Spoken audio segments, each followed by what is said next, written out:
Hello, everybody, and welcome to Fresh Takes Gaming Podcast, episode 34, the video game podcast that brings you all the latest news, debacles, conflicts, leaks, any more adjectives I could throw in there, to you. Yes, I am Evan, one of your hosts, joined by my fellow co-host, Nick. Nick, how is things going tonight? It's going well. Or for life? Everybody? It's been a few weeks. Life has happened. Yep.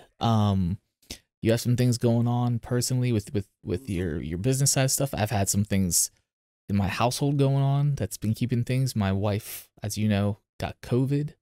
Unfortunately, she's thankfully almost recovered symptom-wise, except for the lingering fatigue. She still gets worn out pretty quickly from doing things just like putting away a few bags of groceries or just hanging out with the kiddos. You know, wears her out. Yep. So. And I've read that lingers on for a while. So because of that, just depending on how days go with how she's feeling, things like that, there may be some last minute changes in how the show gets recorded or when it gets recorded and posted. So we appreciate our fan base understanding that. We've always said it on our Twitter and in our shows that we're family first podcast. So if family emergencies come up or family issues arise, that we're going to postpone the podcast. That's just how we do it. So, but yeah, man, what is going on with you? Nothing. We're moving out of the facility that we're in now. We're going to be, we're moving it back. We're kind of downgrading a little bit because there's not a lot of foot traffic right now with everything else that's going on. There's talk of doing like a 6-week lockdown and stuff. So we're shutting down the physical location. We're bringing it back home. And we'll, once Glimish is up and running, we'll actually be streaming everything that we're doing during the day. Heck yeah, man. Off there. So I'm excited. We're going to lose some of the kind of physical contact that we have with people, but we're still going to be out there doing what we do.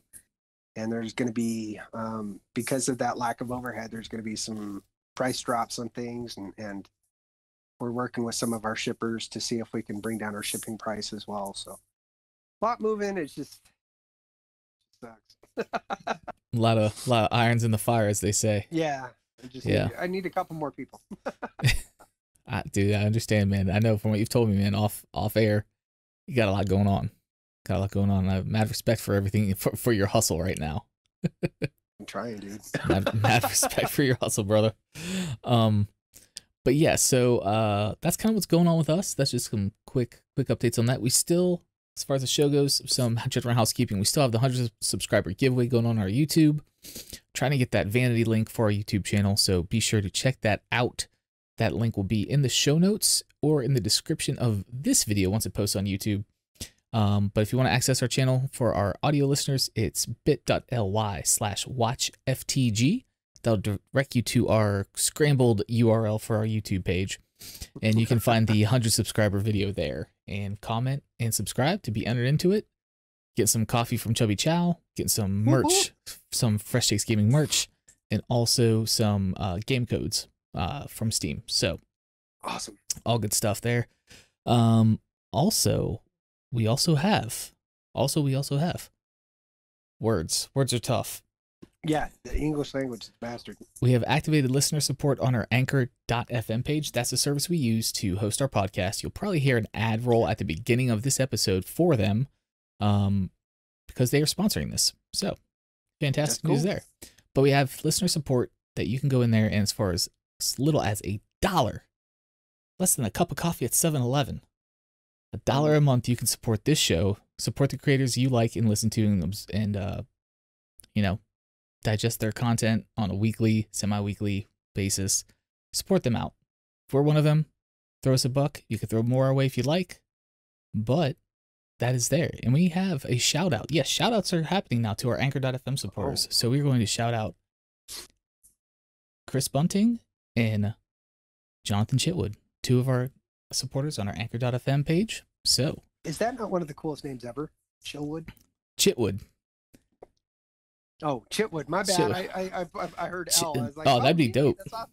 He is pretty chill. That's gangster. He's pretty chill. So thank you guys for supporting us. We really appreciate it. So again, you'll get a shout out for the months that you support us on the show. So if you want to hit that up, it's anchor.fm/freshtakesgaming/support. And I'll take you right there to the landing page where you can choose a monthly support amount.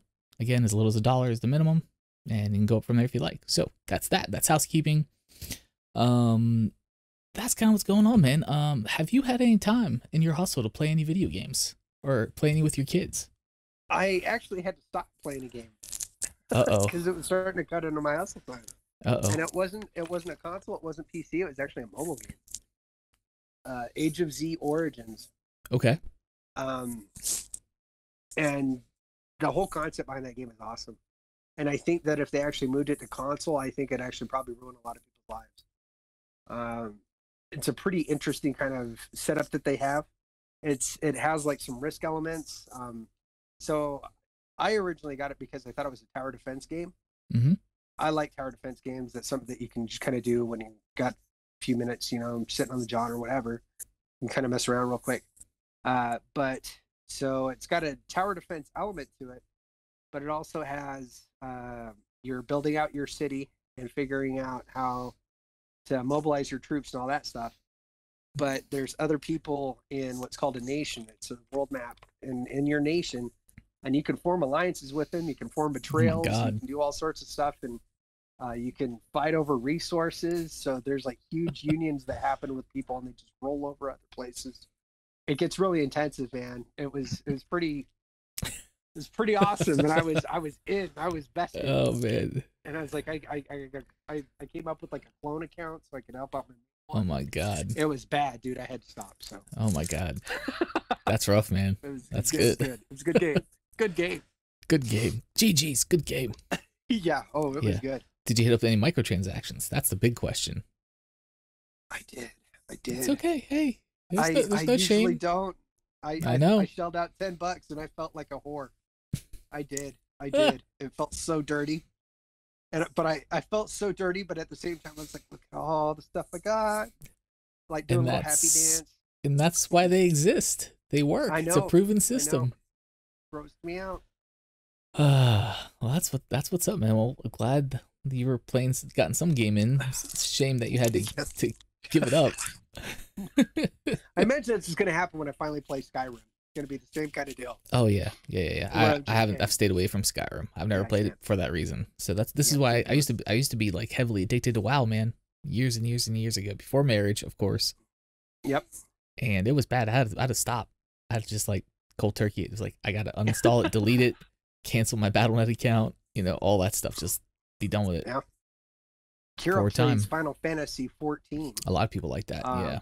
And I got into it and I started doing all that stuff too. And I got to the threshold where you have to start playing a monthly subscription. Mm-hmm. And I was like, I gotta stop, man. Yeah. Yeah. Well, that's what's up, man. Go ahead. Oh, I said, but we were talking about bringing back that character for a Blemish also. So there's some talk about doing that in the works in the background. Okay. That's what's up. Yeah, Blemish, man. Blemish is exciting stuff. So yes, it's gonna be, once the platform launches, we will not only be recording the show for YouTube, but also be streaming it on Glimish Live. So you can follow us there as well. glimish.tv/freshtakesgaming. You can pre-follow our channel so you'll be notified when we go live. Once the service is up and going, it's pretty close. It's gonna be up by the end of the year. That's awesome. So cool. Prepare yourselves. Good on you. Because everybody be hating Twitch right now. You want to go somewhere else? Glimish is gonna be it, and we'll talk about why everybody's hating on Twitch later. We'll get to that, but I just realized I made a mistake in the recording. I forgot to switch scenes in OBS like a damn noob.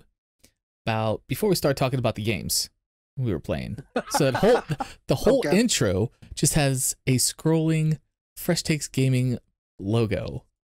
Yes, nice. That says show starting soon. So they're gonna watch that for about 5 minutes. Because the audio is going to be there. So nice. Yeah, it's been a while. Things have been happening. Been busy. Hello. So that'll make for interesting content on YouTube. Hey, it happens, man. It happens. It happens to the best of us, right? Just forgot to click a button. At least we didn't forget the audio. Yeah, but we're there now. We're here. You can see us. We've been that way for a couple minutes now, but yeah, just thought I'd put that out there in the show, so you know if you're watching. Little weird. A little weird. Okay. It happens. We know. We recognized it. So, but things I've been playing. Thank you for asking. The new Apex Legends season has come out. I've been heavily playing that. New map, completely new map, which is awesome. New character. Haven't played her yet. Haven't unlocked her yet. But really been enjoying that. But more importantly, I talked about it a few episodes ago. I rolled credits on Remnant from the Ashes. Finally. Yeah. Yes. And tell you what, man. Good game. Good game. I'm willing to go ahead. I know we talked about this before and we haven't rolled this out yet, of giving it the certified fresh seal of approval. Nice. Yeah. That's pretty awesome. Yeah. I am and I don't take that lightly. But I stepped away from it for a while. Came back. I was just like, oh, I forgot how much I was enjoying this game, and I just kept pushing through and playing and upgrading my weapons and getting different stuff and like upgrading my armor, getting different armor sets, killing bosses. Dude, so good. So good. So good. And then I got to the final boss. And I was like, okay, the final boss really makes you start thinking about your loadout. Like that was like I pretty much had the same loadout till the end boss for the previous 3 bosses, right? That led up to that. So I was like, yeah, I hadn't really switched it up. I was like, I'm good with this. This is working. Yeah. It's working for me. All the different like ability mods for different things. Like you can throw down turrets or you can summon minions or whatever. Health aura, stuff like that. I was like, I really got to think about this now because I'm getting my butt handed to me time and time again by this guy. Because, of course, end boss, first phase, not too bad. Second phase, not fun. That's where it gets you. And I didn't figure out the mechanic until after I died like multiple times. So, spoiler alert, if anybody's playing this or wants to play it, I'm going to probably have some spoilers here about the final boss and the mechanic that it is. Or it's a tip for you. Could look at it, not a spoiler, it could be a tip, a strategy, if you will. Tip. It's a fresh tip. Fresh tips. So when he gets to the second phase of the boss, he mutates to come as this big thing, whatever. Well, as you do certain amounts of damage, he basically teleports you to this like void dark world. And then there's a bunch of like enemies in there. And then there's a portal at the other end of it that you try to navigate to, and you go out the portal, okay, and you're back in the boss room, essentially, the boss arena. You need to stay as long as you possibly can in that dark world and kill the enemies. But when you're in there, your health is constantly depleting. So you need to manage your like potions, if you will, your medical stuff, your health aura or health regenerating abilities in there to kill more enemies, because the number of enemies you kill gives you a stacked damage multiplier on the boss when you come out of that dark world, void world. So kill as many enemies as you can, but don't die. Get out. You got this. Because seriously, like at one point I was just going through them. I'm like, oh, I'm just running. And I'm sitting there. I'm like, I get back to the boss room. And I'm like hitting the boss for like 13, 23, 40 damage each time I shoot him. I'm like, this is going to take forever. I keep doing this. And then I figured it out. I'm like, well, killed a bunch of guys, come out. Then I freaking critted him for like 300K. I'm like, oh. So, pro tip, fresh tip. Also, it's possible spoiler. Kill the enemies when you get teleported into a dark world on the second phase of that boss. That's that. But yes, great game. And apparently a lot of people, you can, so after you roll credits on it, you don't really stop there. You can if you want, but the whole point of the game is there's still more weapons and armor in the world that you haven't got or haven't found yet.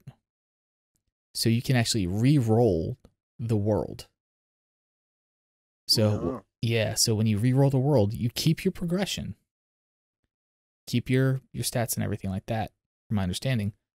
But the maps for the whole world are completely regenerated and random, and how the bosses spawn are random, and the loot they drop is random. So you gotta. So it's a multi-playthrough game. Like you have to know that going in. Yep. Ooh, camera got blurry. Hello, blurry camera. Hello. There we go. Yes, so it's a multiple playthrough game, which is pretty cool. Sweet. Yeah. The other game, this is the third game aside from Apex, but I rolled credits on the game Gris, Gris. I don't know if it's Gris, whatever.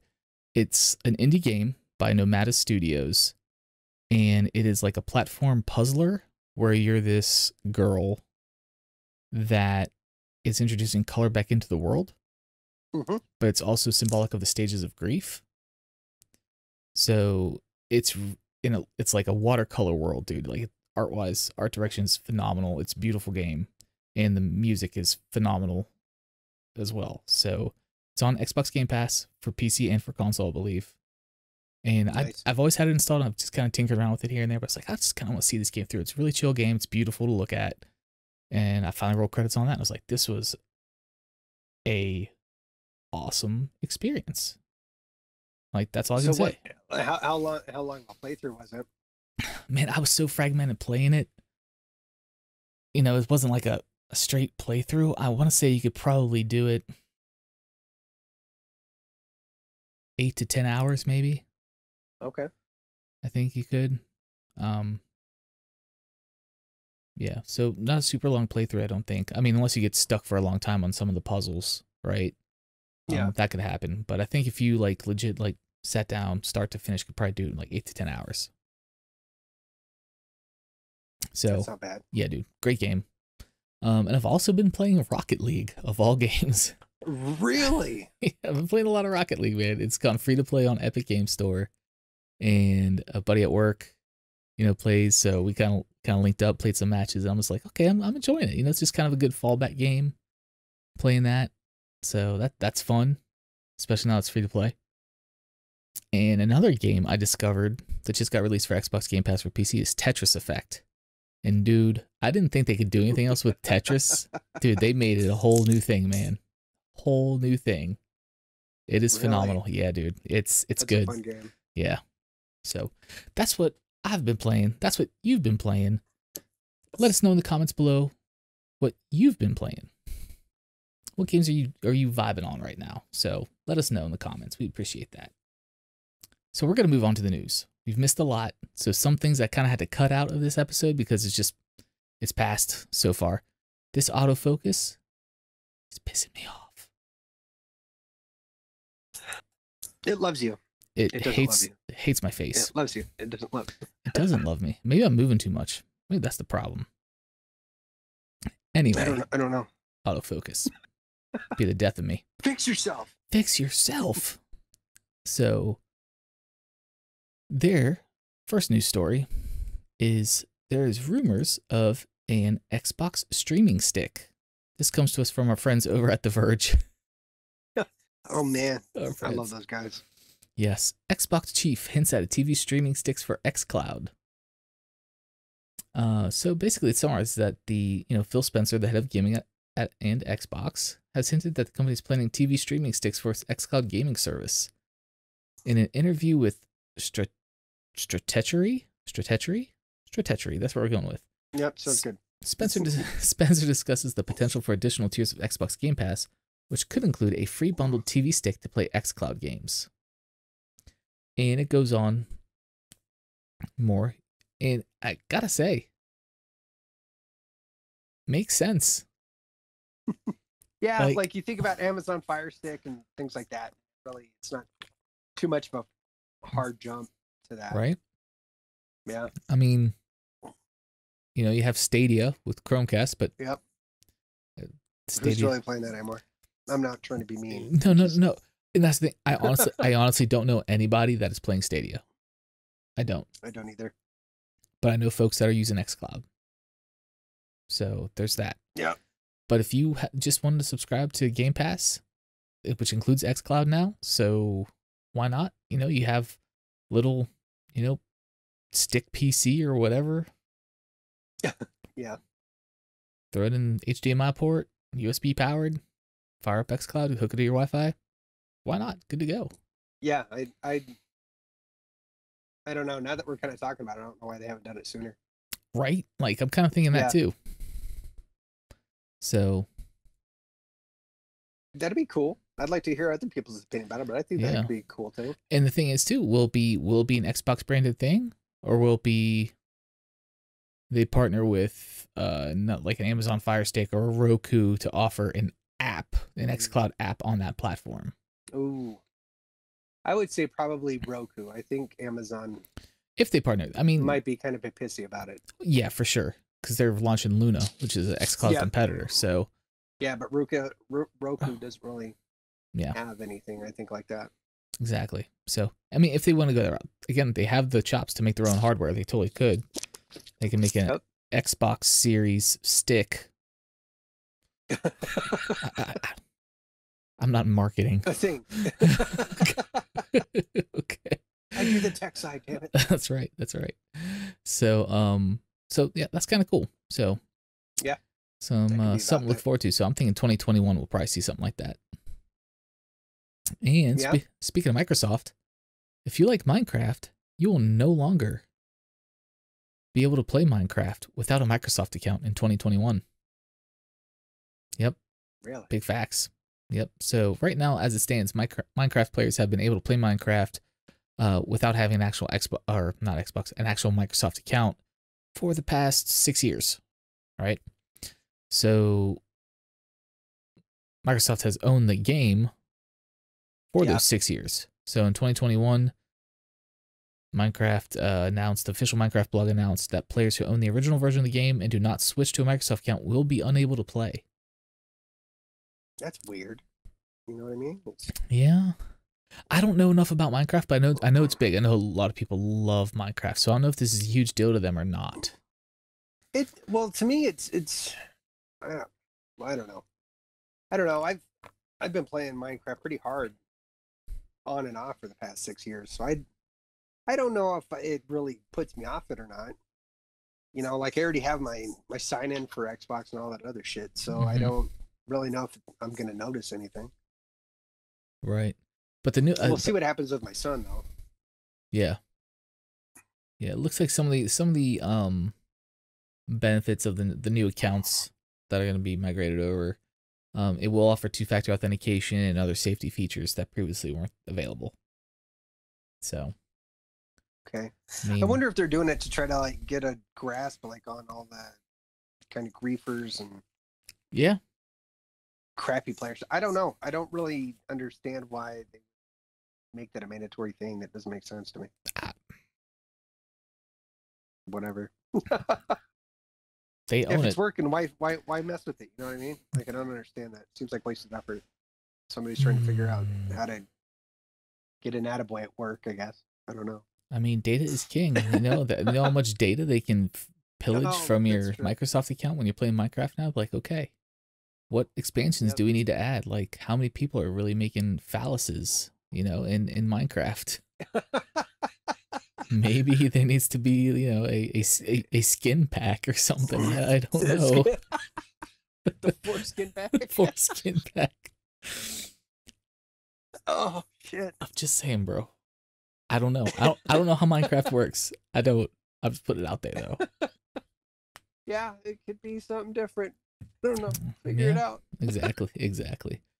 And next, do you remember, sir, the game Bleeding Edge? Yes. Okay.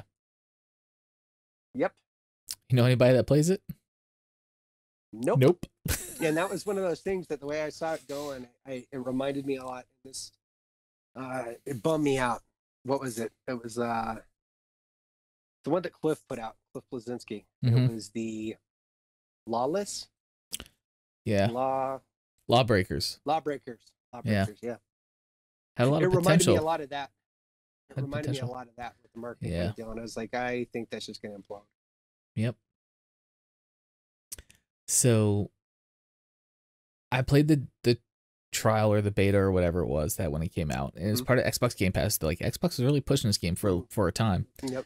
And it came out, and I don't know what happened. So this is a story coming from Windows Central. That says, has Xbox and Ninja Theory's Bleeding Edge been abandoned? And they did update it apparently from when I first read this. So all the way back into July 2020, Bleeding Edge got a brand new fighter dubbed Azrael, joining what at least appeared to be decent ongoing support for Ninja Theory's 4v4 brawler. But even a brief glance at the game's official blog, socials, or official Discord paints a bleak picture. None have been updated with community messages since July, save for some service degradation alerts. Developers have been completely and utterly radio silent on the game's official Discord, with community messages left ignored, declining to engage in any form of discussion about the game. Yikes. Now, that's not a good look, man. Not a good look, but there was an update to this article on October 26, 2020. So, since posting this article, Bleeding Edge tweeted again for the first time since August, and support staff began engaging again in the game's Discord. It certainly seems like there's still life in the game. Staffer Rebel Tetris offered this. This is a quote. Regarding new content, I have no update, but the game is still active, the servers are still up, and we still respond to support requests and try to resolve player issues to ensure they can continue playing. That is a very vanilla, statement. That's we're bleeding really bad, but we don't want to admit it. Like, everything's fine. It's fine. It's fine. It's fine. But it's one of those things that if you're not engaging your community is going to either make or break you, right? Like, look at Diablo. Diablo 3, people still rock Diablo seasonal deals. Absolutely. And that game's been out for a hot minute. Dude. Skyrim, for instance. Diablo 3's been out since 2012. 8 years that game's been out. Uh-huh. So I bought it. Skyrim alone. Oh, dude, yeah. The amount of different platforms now it's 100% vocal on the A word. I don't want to wake her up right now. Yeah. But for Amazon. And if you cater to your community will help you. That's bad business, and they're signing their own death warrant if they're not getting involved. Yeah.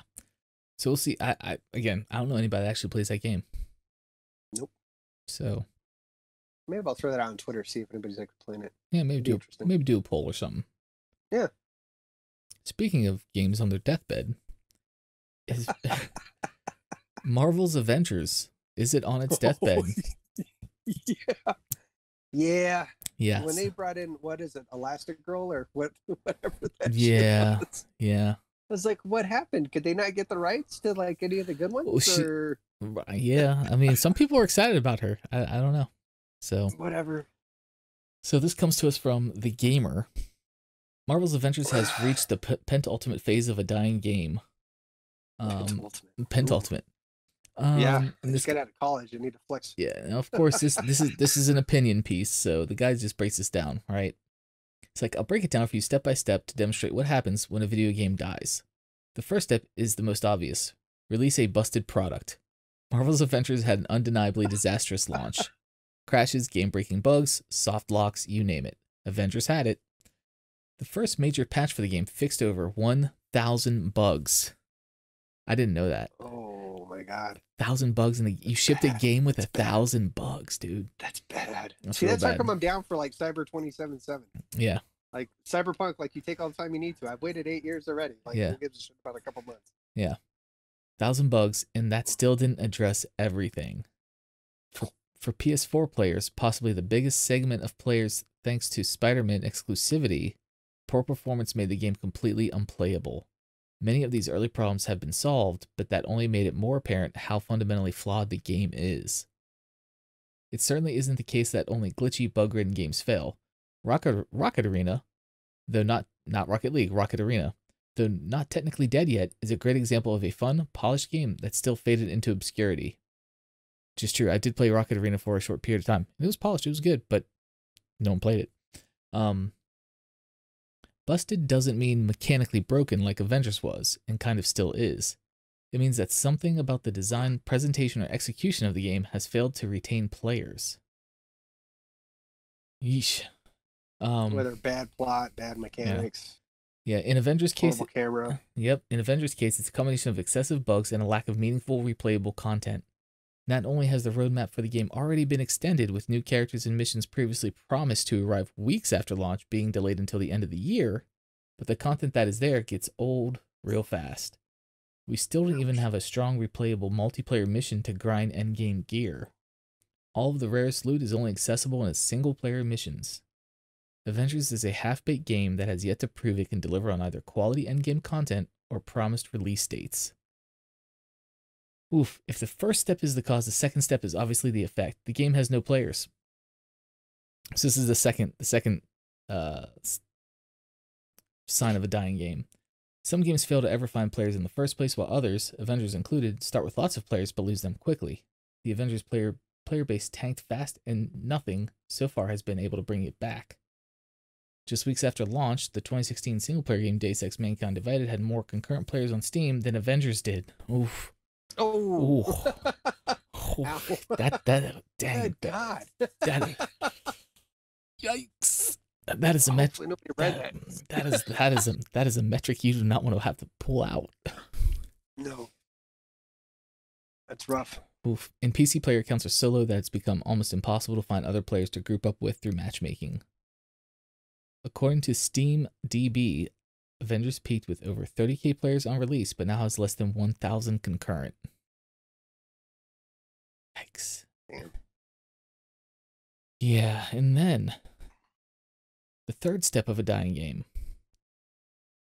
Isn't 2 enough? I thought we were good at 1. No. Desperation is the third step. Avengers has been throwing everything from discounts to apology bundles at players to try to entice them to come back to the game. A week or so post-launch, players were given a bundle of rare crafting materials to make amends for the bug that prevented players from completing faction missions in villain sectors. Last Thursday, everyone was given $15 worth of premium currency as a thank you, but only if you log in to claim it before November 5th. This week, everything in the marketplace is discounted 50%. So, it says those are not the behaviors of a game that is thriving. Yeah.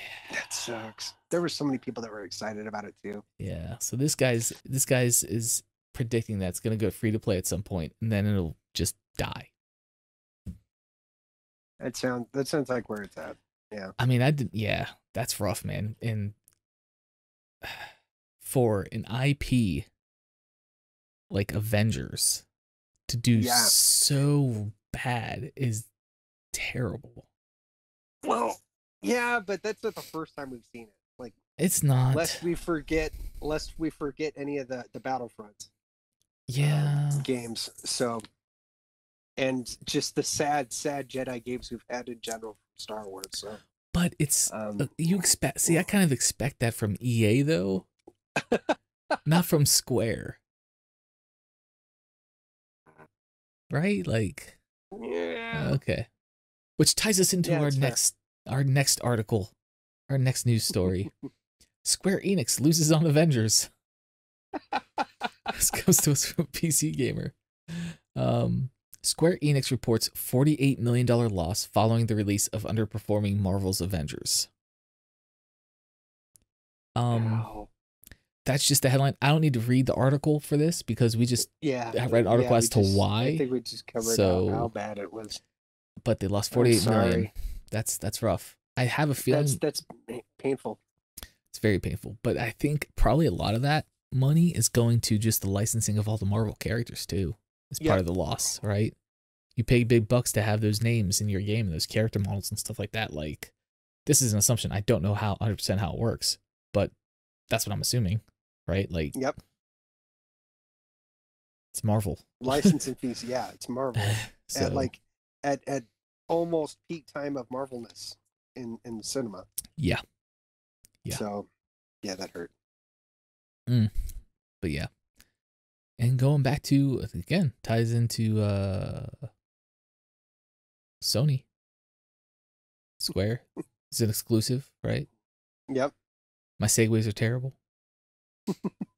but Sony shuts down a faceplate company. This comes to us from Engadget.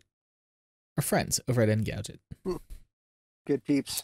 Love them. Yes. Sony shuts down a company's plan to sell custom PS5 covers. Yep. And the company has canceled all pre-orders. So. Ouch. Company called Customize My Plates.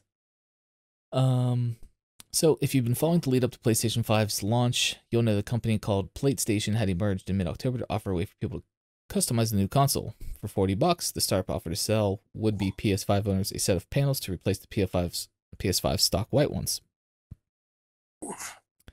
So at the time, you could buy the plates in a variety of colors, including chromatic silver, cherry red, black, blue, or jungle camo. But no more due to the threat of legal action from Sony. Yeah, that's some Nintendo shit right there. That's some Apple shit.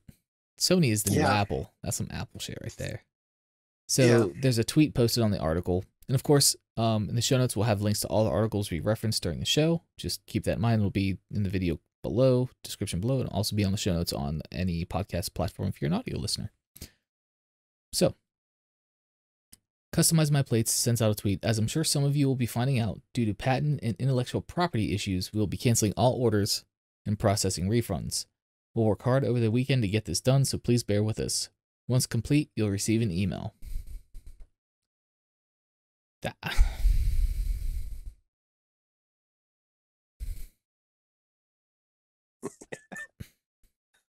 Really? That sucks. I have Really? one of my Xbox Ones has a custom cover on it. Mm-hmm. And it was from a place called DB Brand, I think. D brand, yeah. D brand. And it was just a laminate kind of thing that you put over the top of the vinyl deal. And I don't know, I liked the hell out of it. It did on my controllers too. Mm-hmm. It cost like $10, $10, $15. It wasn't a big deal. It's fucked up. Yeah, but these are actually like not machine, but plastic formed panels that you would replace on the actual unit, not just a decal. Well, but still, I mean, what are they going to do? Are they going to go after Mad Catz next? Exactly what I was thinking, man. Yeah, like Mad Catz is. So if you're going to go for one, you got to go for everybody, right? Yeah, it's dumb. So dumb, dude. Like, and I don't know. I haven't looked at Sony's website. Like, do they have plans, or are they, these available to buy in their store? Right? Are they going to sell like their own faceplates? And I guess that's like, I guess that's one thing. But they've already bought your console. They've already invested in the hardware. They're already getting whatever games that you're offering. They're there for the long run. Why don't you let people do what they want to do with that property at that point? Right. I'm not saying that you're endorsing that they do configuration mods to the hardware. Mm-hmm. You're just letting them change the cover, man. Yeah. Why you gotta be a dick? Why I gotta be a dick? Why I gotta be a dick, Sony? Just let people make covers and faceplates. Yeah. All right. It's a freaking cover, man. Like, I remember my old ass Nokia phone. You know how many faceplates I bought for that thing? Right? And they weren't made by Nokia. Didn't see Nokia shutting anybody down. It's like Hyundai, like trying to sue me for painting my car. Fuck you.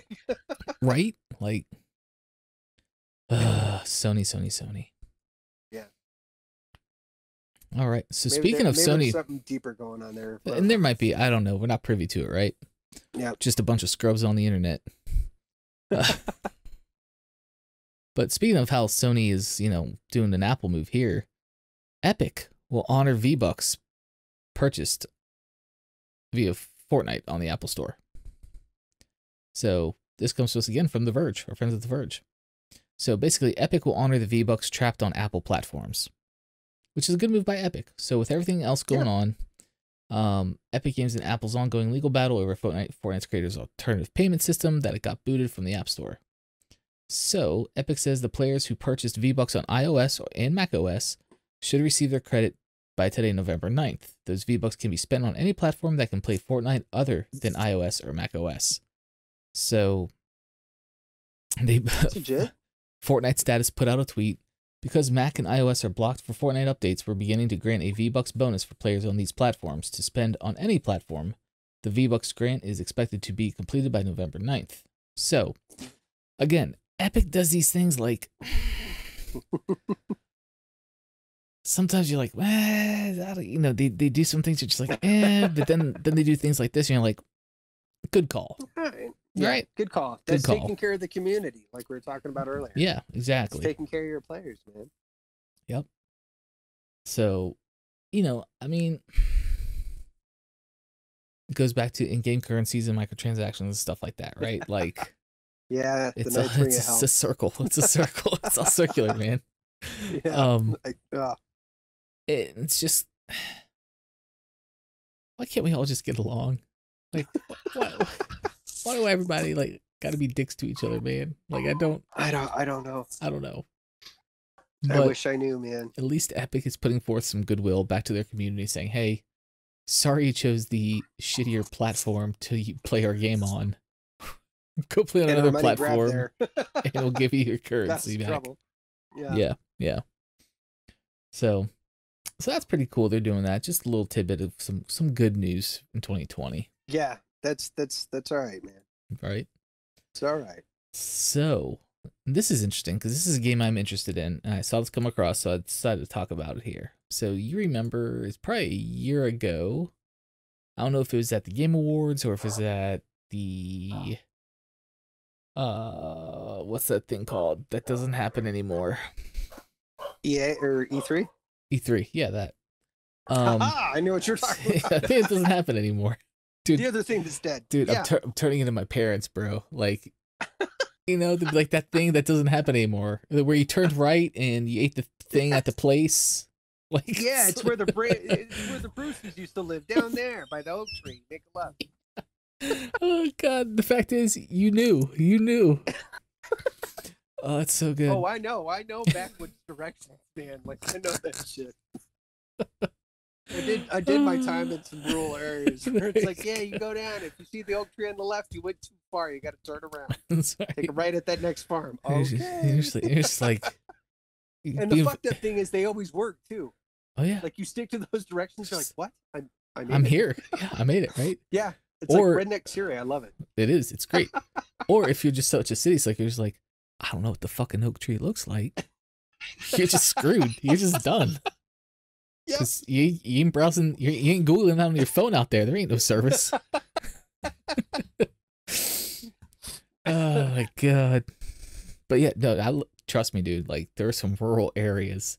Pennsylvania, when I lived in Pennsylvania, man, one of my high school girlfriends lived in like the back roads area of this town, and I would be like, how do I get the first time I was going to pick her up, right? I'm like, how do I get there? This is before y'all youngins pay attention. Listen, whippersnappers. This is before Google Maps, Waze. This was before MapQuest, because no one really uses that anymore, from my understanding. This was before that. There was no GPS. Okay. Yeah, it didn't exist. Giant books that had maps. Yes, you used maps. You were a cartographer. Yes. Okay. Right? Mm-hmm. Or you just wrote down the directions on a notebook from what they told you how to get there, and you just prayed to God that it was right and you saw what they were talking about. Yep. But yes, yeah, it was way out there, man. Way out there. So I got a random thing for you real quick. Yeah, man, go for it. Machine. So on that game that I was playing that I had to quit like an addict, there was a guy that was named Alta Vista. Do you remember Alta Vista? Oh yeah, the search engine, Alta Vista. I Lycos. was like, search engine. I was like, gangster, dude. He's like, I'm impressed you knew that. I was like, yeah, I've been around a bit. Yeah. Dude, that's crazy. Someone mentioned Lycos. Do you remember Lycos? Yep. It had the search engine that was the dog. I ended up running into somebody that had an AOL email still. It was like, they still work? Wow. AOL.com, I'm like, get the fuck out of here.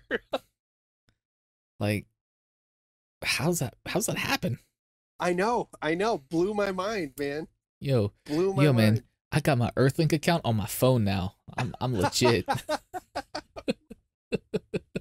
Got that new Netscape Navigator disc from the grocery store. Oh shit. Oh my God, that's hilarious, dude. Yeah, that's the Wayback Machine. But that's how it used to work, guys. Yeah. Little brief history lesson, okay? Getting back to what we were going to talk about. Sorry, yeah. No, that's what the show's about, man. Tangents. We thrive on tangents. Phil Spencer has played quite a bit of Elden Ring.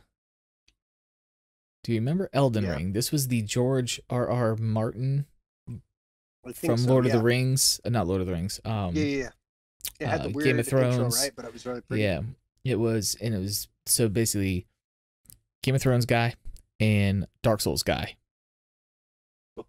It looked amazing. They didn't know much about it, but you saw it, and he said. So Phil Spencer has played quite a bit of Elden Ring and calls it Miyazaki's, who's the Dark Souls director, most ambitious game.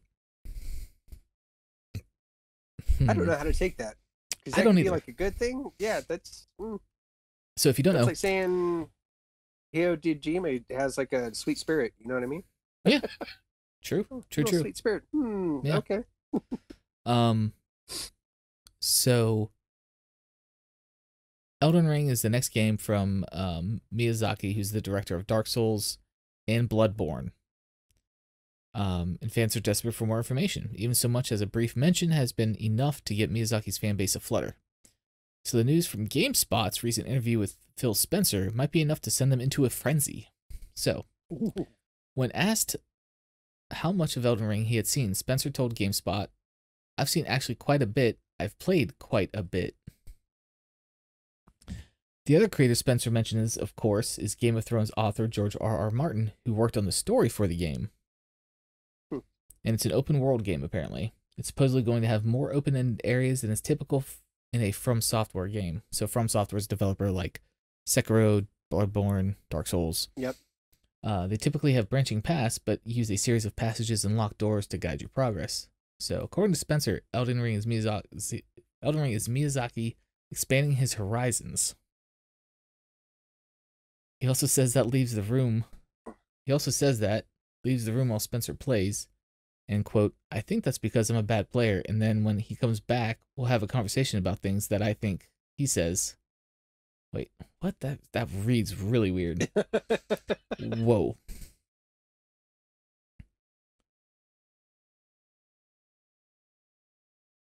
Okay. Do I need to get out the whiteboard? He also says that Miyazaki leaves the room while Spencer plays.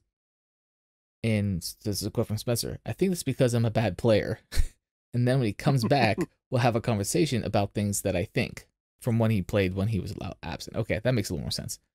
He's so passionate about what he does. It's one of the things I just love about getting to work with him on some of these games and seeing them come to our platform. So yeah, it was announced during E3 2019 E3. So I still don't understand like what to take from that.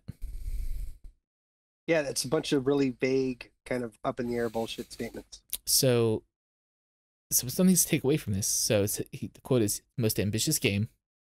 Mm-hmm. He says Miyazaki leaves the room because Phil thinks that he thinks he's a bad player. So does that mean it's even harder than Dark Souls?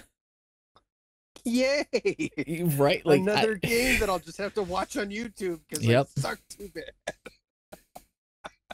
I'm not signing up for that punishment. I can't do it. Nope. I legit think it was Cuphead that broke me. For games like that, I just can't. I can't anymore. I still haven't beat it. I haven't either. I'm at the last dude. I can't. Oh, I'm at the second last guy.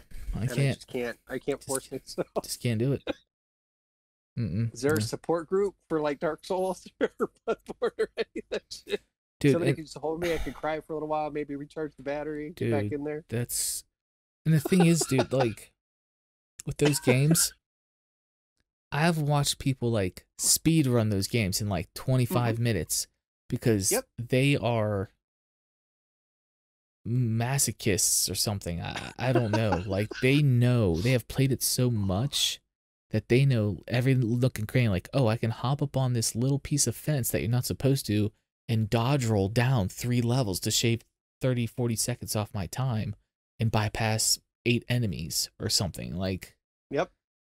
And to know those things, like, just blows my freaking mind, dude. Just blows my mind.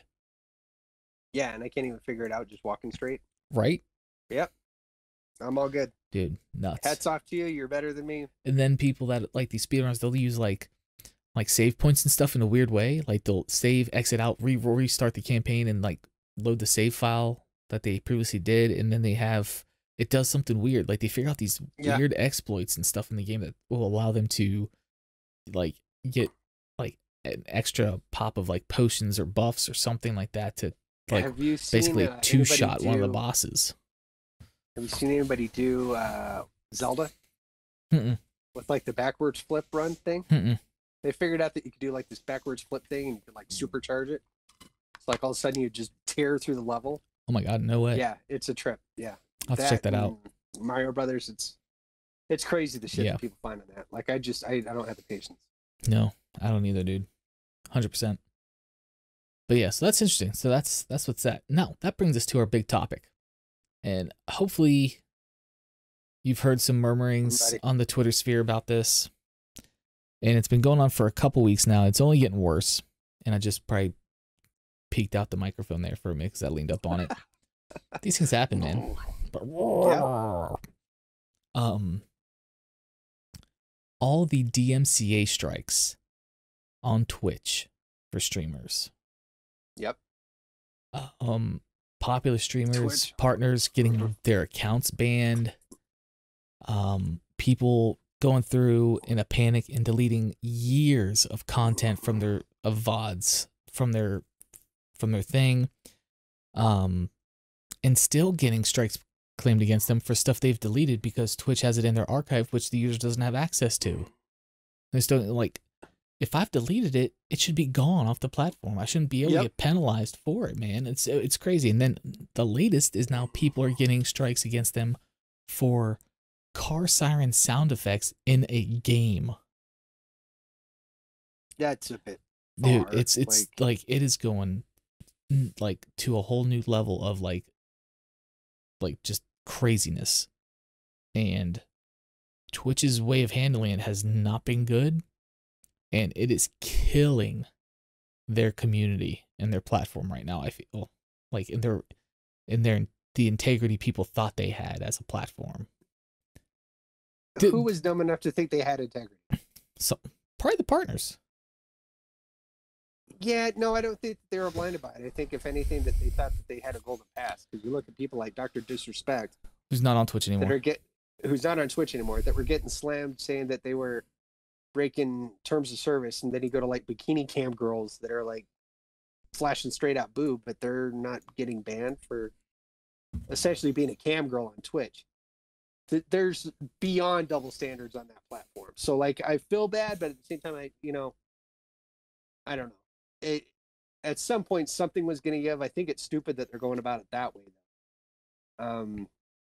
But I think that begs a bigger question of if they're going after Twitch that hard, the established like last man standing at this point, what's going to happen to things like Glimish, YouTube?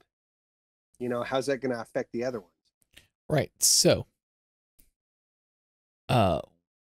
you know, in Glimish and in, I can't speak to YouTube, but I know with Glimish, like these things will be outlined, right? Mm-hmm. In TOS. Mm-hmm. If you don't have licensing for copyright material and you play on your stream, your account can get banned straight up. Oh, like, you know, I haven't read all the TOS. I don't know, but from the general talks I've heard, that's kind of how it's going to play out. I feel, but until the service launches, things can change. So don't hold me to that. Yep. But here's the other thing that I get a little ruffled about. So let's take a step back for a second. I'm not mad that people are getting strikes against them for it. And here's why. I'm probably unpopular on this. You're playing music on your stream. You do not have the license to do. Okay. Yep. Right? And people were so shocked by this. Like, I can't do that. What? I don't understand. Like these big partners, right? Partners. Yeah. like Yeah. making money, are just completely like befuddled and flubber. Like, what do you mean I can't play Kanye West on my stream? What are you talking about? I can't play, 21 The Pilots or Beatles, this yeah. or whatever.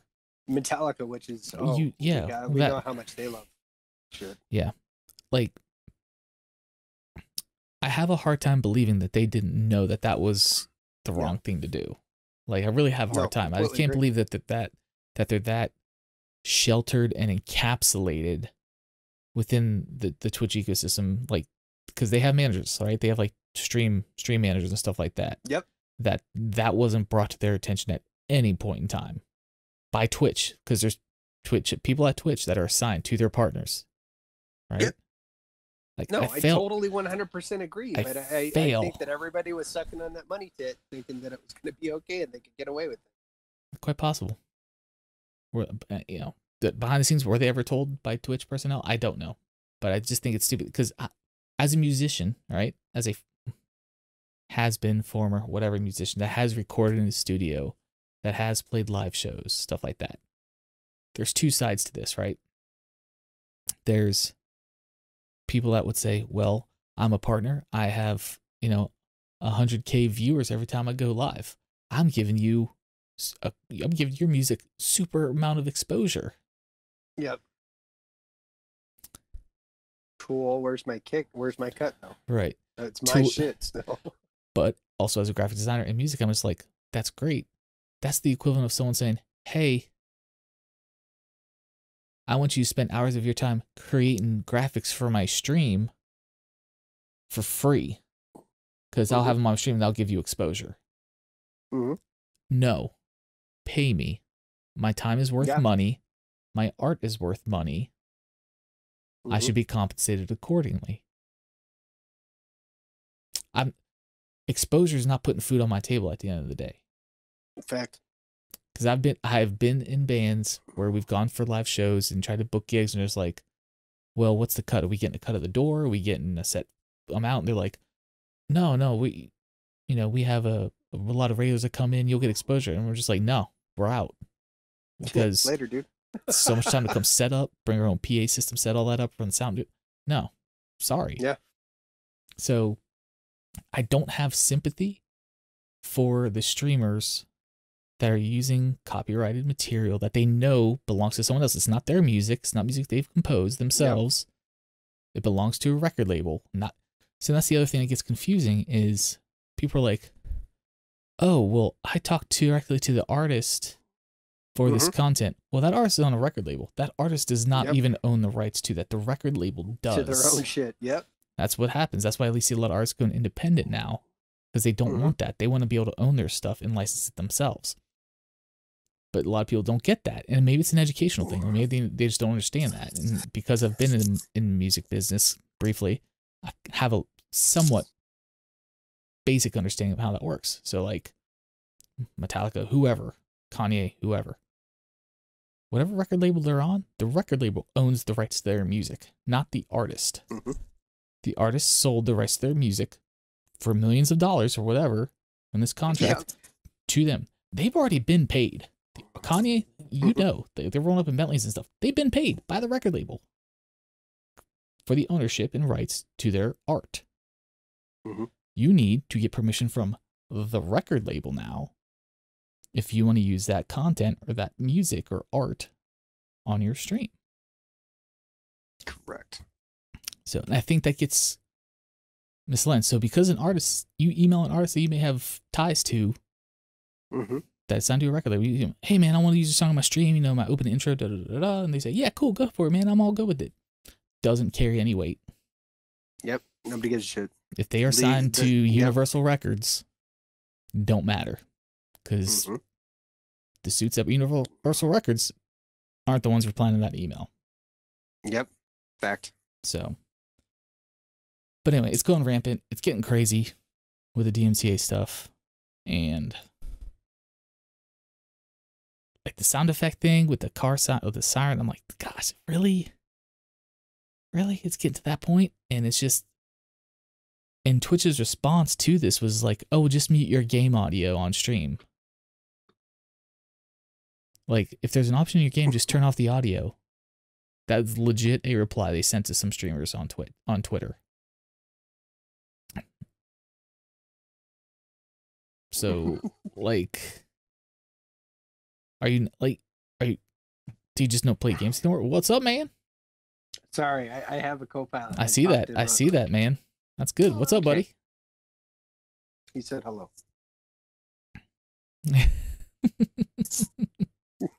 Nothing sacred, man. So, fact.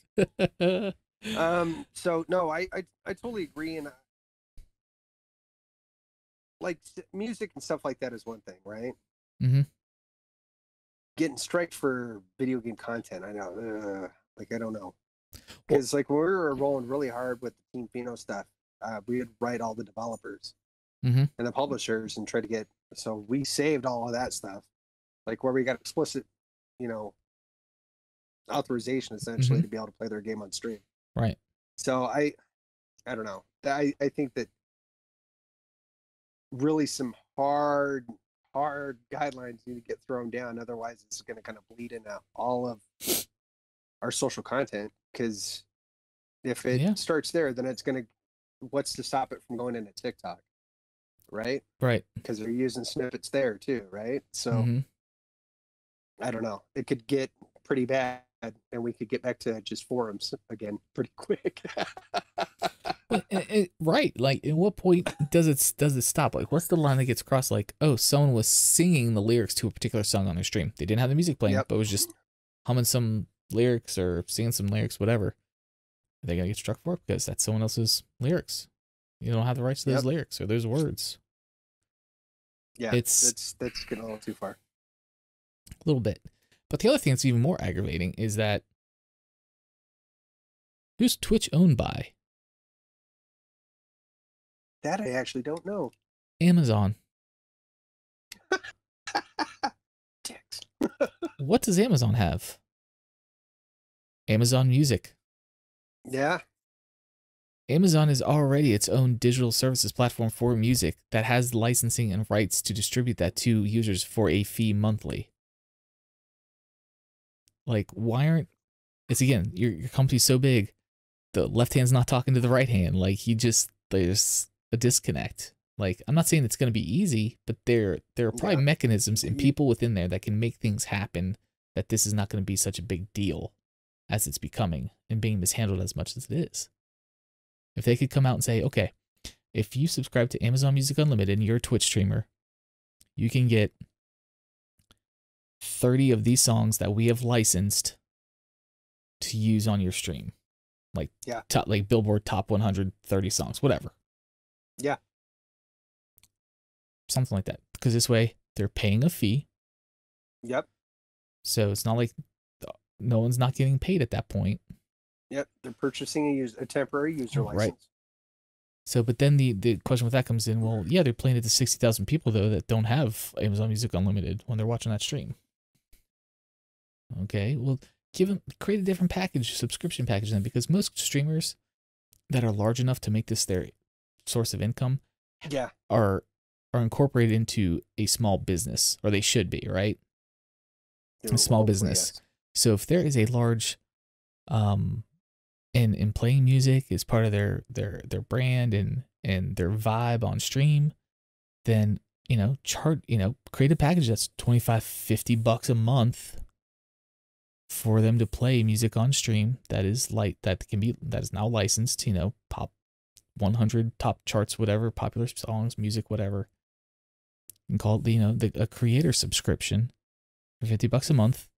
Creators can be up in arms about that, but guess what? If you are doing your business right and it's a full-time streamer, you should be a business, sole proprietorship or LLC. That is a business write-off every month for you. Yep. Because that is part of you maintaining your business and is a business expense at that point. Didn't mean to turn this into a business 101 and music industry 101 course, but I mean, with all this going on, it's kind of like. And I would 100%, if just business side, I would say I would always put people to do an LLC over a sole proprietorship. Yeah. And the reason being, just for anybody out there that gives a shit, is trying to look into it. Make sure that you're doing your own homework, because this isn't a legal show or anything like that. Do your own fact finding, make sure that you're getting professionals in order to help you. Mm-hmm. But the difference between a limited liability company means that it's limited liability. With the sole proprietorship, they can sue the company, and since you're the company, that means that they can take shit in your house. There's no end between you and the business. You're the one and the same. Whereas a limited liability company, they can just seize the assets of the company and not fuck with your home. Exactly. So, but and some laws vary deal. state to state. So yeah, exactly. Yep. Check with the business laws within your particular state. Again, this isn't a finance podcast or a business podcast. Yep. Just kind of went that way with the discussion Yeah. with the DMCA and how to maybe use Amazon and purchase music and do all that stuff. And I think that would be easy for him. We think it is, but maybe it's not. Yeah, maybe it's not. I don't know. Jeff Bezos, you have you're worth this $179 billion. I'm sure you can figure out a way. Yeah, I'm still waiting for GameStop to bring us up as some consultants. Minor consultant fee. There you go. I'll wait for my consultant fee from Amazon. Wait for that consultant fee. Yeah, wait for that consultant fee. There it is.